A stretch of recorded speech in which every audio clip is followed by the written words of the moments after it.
پھر دعائیں خوب مانگیں، کیونکہ افطاری کے وقت دعائیں قبول ہوتی ہیں۔ افطار میں کوشش کریں کہ آپ ہلکا کھانا پینا رکھیں، کیونکہ افطاری کے وقت اگر آپ بہت زیادہ کھا پی لیں تو آئندہ کی عبادت مشکل ہو جاتی ہے، کیونکہ اعتکاف میں انسان کہیں چل پھر بھی نہیں سکتا۔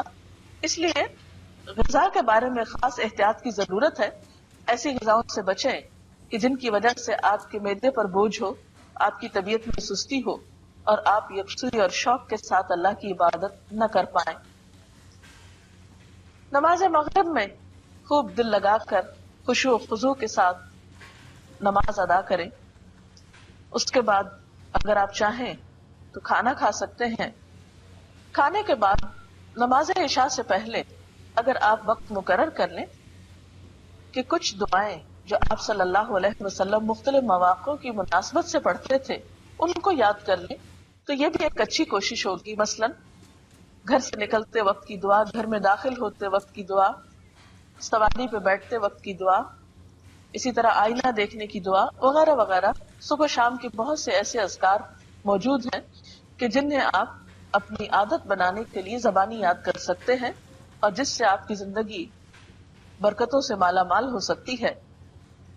پھر اسی طرح کوشش کریں کہ تراویح کی نماز بہت اچھی طرح اور طویل ادا ہو، کیونکہ آپ صلی اللہ علیہ وسلم کی اس نماز کے بارے میں حضرت عائشہ فرماتی ہیں کہ مت پوچھو ان کے حسن کے بارے میں اور ان کے طول کے بارے میں کہ کتنی لمبی رکعتیں ہوتی تھیں آپ کی رات کی نماز کی اور کتنے خوبصورت طریقے سے آپ ان کو ادا کرتے تھے۔